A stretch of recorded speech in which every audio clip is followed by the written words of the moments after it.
Ahoj, volám sa Petra Eller, som hippie fantazáčka a bývalá blogerka. Vítajte na svojom YouTube kanáli.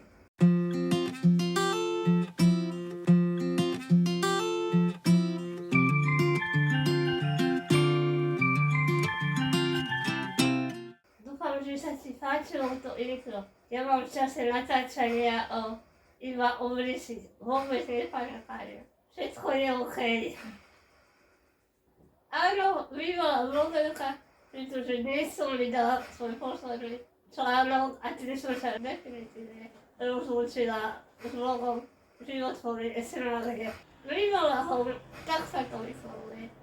SMAG nie SMAG. It's Leviosa, not Leviosa.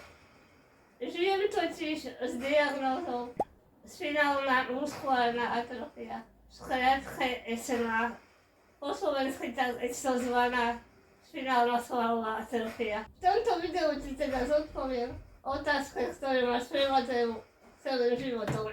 Peťa, čo robíš? YouTube v takom krížovom videu ako moja chrbtica. Peťa, prečo to robíš? Ako si to predstavuješ? Takže začneme prvou otázkou, ktorá nie je prvá, to je jedno. Peťa, prečo to robíš? Na to, aby som ti zodpovedala túto otázku, tak si potrebujem zaspomínať na svoj vlog Životvory SMAG. Prvotný nápad na vlog Životvory SMAG vznikol rok po najhoršej noci môjho života. Nebudem rozprávať úplne konkrétne, čo sa vtedy stalo. Koniec koncov už som to detailne rozpísala vo svojom vtedajšom článku. Varovanie. Následne v krátkosti zhrniem dramatizujúce udalosti, ktoré obsahujú násilie v zdravotníctve a dusenie sa. Ak ti nie je komfortné počuť to, preskoč na čas 2 minúty 43 sekúnd. Skrátke, ak sa ti to nechce čítať, alebo sa ti čítať ťažko, tak určitá sestrička na Áro sa rozhodla neodsať ma celú noc, tým pádom topiť ma v vlastných hlienoch. Bolo to prosto týranie. Nie som si istá, nakoľko som v tomto článku naozaj rozpísala a konkretizovala serióznosť tej situácie, pretože som v tom momente nebola sama schopná čeliť tomu, čo sa stalo. Realite toho, ako ma to ovplyvnilo. V každom prípade nasledujúci takmer rok som sa spamätávala a zotavovala jednak z fyzickej zmeny môjho života, pretože ma niekoľko dní predtým napojili na pulsnú ventiláciu. A samozrejme môj život sa drasticky zmenil aj v dobrom aj náročnom. Ale zároveň som sa spamätávala z tohto zážitku, pretože to bol najhorší abolizmus, aký som kedy zažila. Pričom som abolizmus zažívala doslova od svojich 2 rokov, čiže to je čo povedať. Rok na to som si povedala, že som sa počas toho zotavovania niekde osobne neposunula. Nerozmenila som sa, mala som plnú hlavu toho, aby som nejako zvládla pokračovať. A moja vtedajšia kamarátka navrhla, aby som sa začala venovať internetovému obsahu. Pôvodný nápad bol YouTube. Ja som totiž dieťa internetu, ktoré doslova od 3 rokov ťukalo do počítača, písalo si nezmysly do Wordu, čarnalo si. Do skečára príkladne sledovalo svojho otca a svojich bratrancov, ako hrajú hry.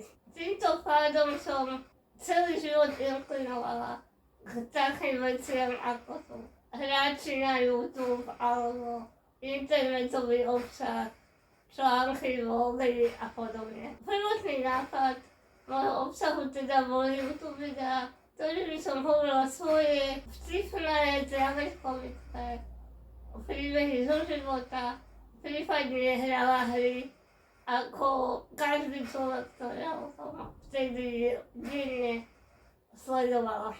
Lenže, prekazilo mi to množstvo vtedy podľa mňa neprekonateľných problémov typu nevedela som artikulovať. Ak si teraz myslíte, že mi ťažko rozumieť, tak možno máte pravdu, ale v minulosti, respektíve pred liečbou diplomov, mi bolo tak ťažko rozumieť, že som sama sebe nerozumela. Ak som sa chcela rozprávať s blízkymi, niečo som povedala, oni podľa mojich pokynov, ktorých ja vždy hovorím, ak mi nerozumiete, nebojte sa. Spýtali, čo si hovorila? A ja, čo som hovorila? Takže YouTube videá by boli najväčší problém. K tomu ma hovorenie neuveriteľne vyčerpávalo. Netuším, ako dlho momentálne hovorím, ale znamenalo by to, že by som po zvyšok dňa zachrypla, nedokázala by som po zvyšok dňa nič robiť. Či by to bolo písanie príbehu, alebo písanie si s kamarátmi, čokoľvek. Akákoľvek tvorba, akákoľvek práca. Musela som prioritizovať, či chcem rozprávať, alebo niečo urobiť. Nebolo možné urobiť oboje. A zároveň by som počas rozprávania proste utrpela psychickú a zabudla by som, o čom som hovorila, prečo som hovorila, k čomu smerujem. A možno to najhoršie je najhoršie. Skrátka som sa za seba hanbila. Hanbila som sa za to, ako vyzerám, ako žijem, že mám postihnutie, že som kto som. A tak som plánovala podobný obsah urobiť na blogu. Vo forme textu. Už vtedy som totiž zo všetkého najviac milovala literatúru. A vedela som, že nechcem kariéru. Preto sa mi to zdalo ideálne. Moja predstava bola taká, že začnem písať príbehy zo svojho života, niektoré budú aktivistické, niektoré budú proste vtipné, niektoré budú len tak z môjho života, ktoré sa ani nebudú týkať postihnutia. Prípadne, že budem písať recenzie na knihy, seriály, hry, s tým, že ak sa ponorím do tých hier, tak ako by som sa ponorila na YouTube, tak tam budú treba screenshoty.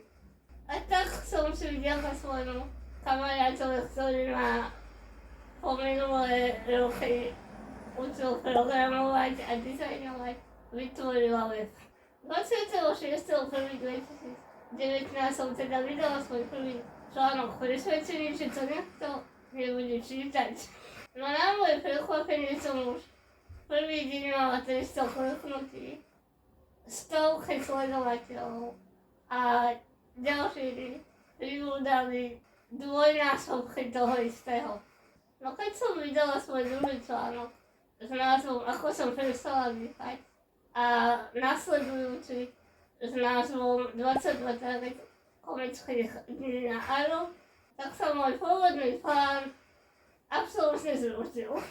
Tieto články o mojich najhorších zážitkoch zo slovenského zdravotníctva totiž vyvolali desiatky správ, ktoré zneli, aj mne sa to stalo. Keď som potom začala v ďalších článkoch komentovať predsudky voči ľuďom s postihnutím, to, ako nás nechutne nazývajú ako ubožiakov, ako chúďatka, ako tragédie, ako zbytočné existencie.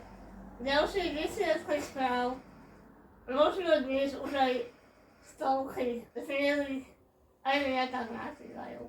Po možno 5 článkoch, ktoré som vydala, som si preto uvedomila, že nedokážem písať nezáväzný blog o mojom veselom živote ako postihnutej osobe.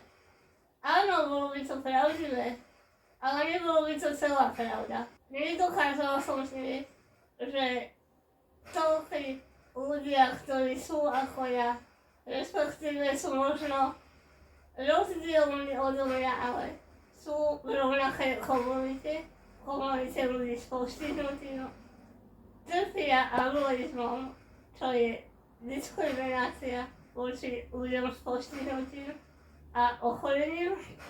Alkoholizmus bol na Slovensku totiž až natoľko prehliadaný, že som o ňom sama nepočula snáď prvý rok svojho aktivizmu. Pre zdravých, ktorí na mňa spôsobujú extrémne utrpenie, fyzické a psychické násilie, odstraňovanie našich povah a snov, totiž neexistoval. Dodnes, keď prehovorím voči alkoholistvom, ozve sa mi množstvo z nich, ktorí tvrdia, že si vymýšľam.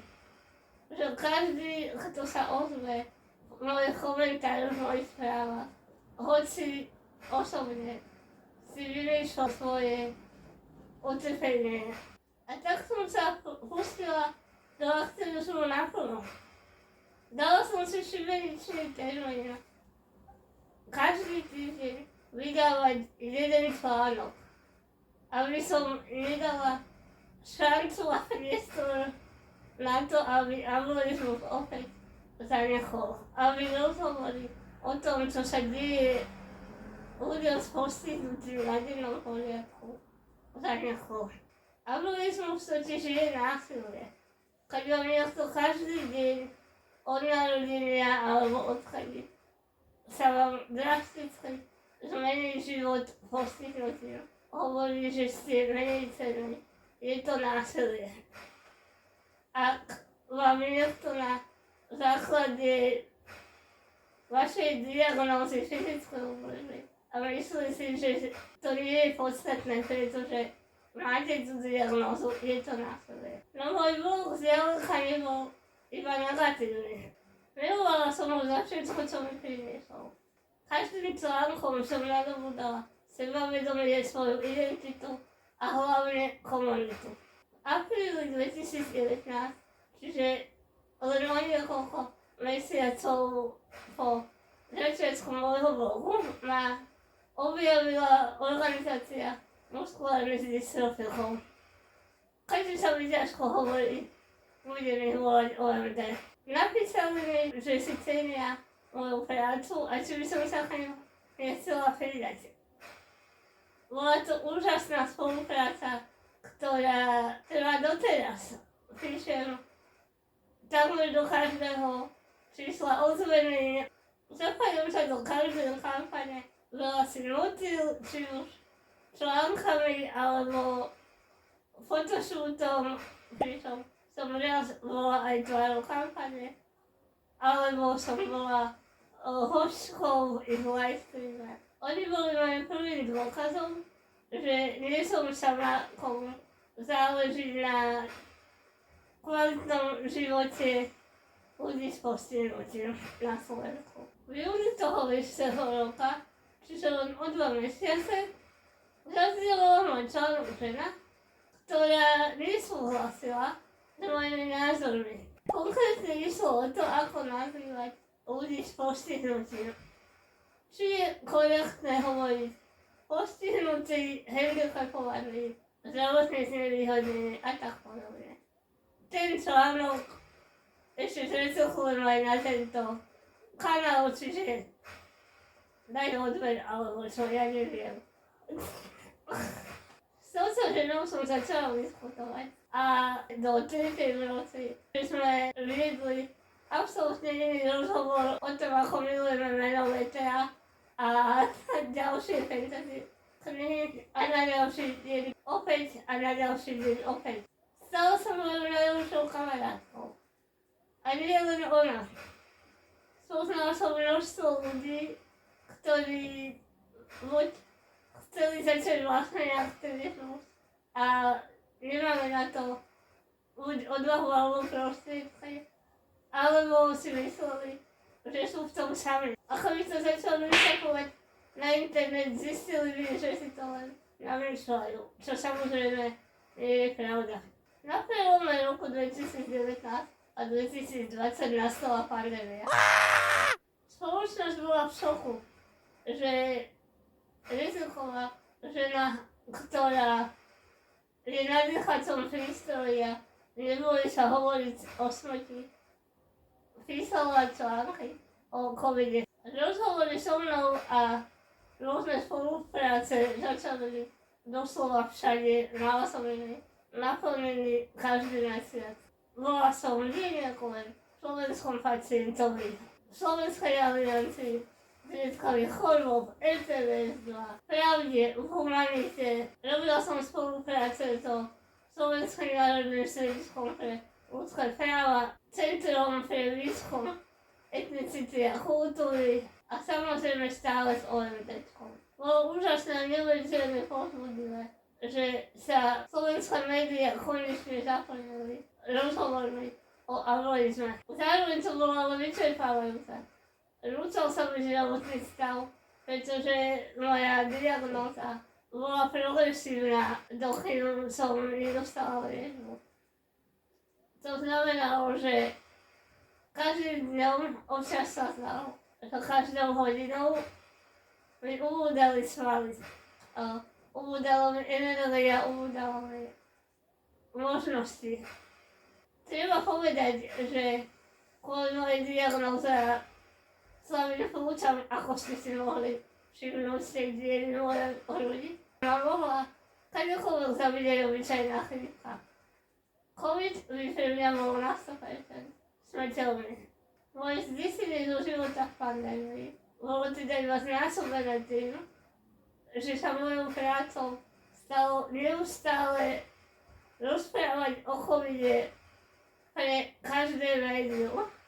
Z prepracovania, vyčerpania a neochoty si priznať, že môj zdravotný stav naďalej nedovoluje neustále pracovať. Som dostala také maily, až som zabudala celý svoj slovník a prestala som vidieť.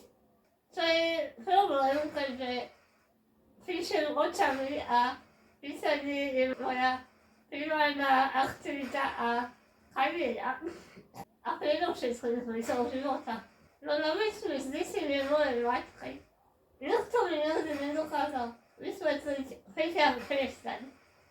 Pokračovala som teda v blogu, až kým som nedostala liečbu rizikov, o ktorej som napísala 6 alebo 7 článkov, ktorými mi vznikol prirodzený, neplánovaný koniec blogu. Keďže oveľa častejšie ako robím aktivizmus, píšem fantasy, príbehy, vnímala som tu takú príbehovú archu. Pričom ja som bola hlavná povaha.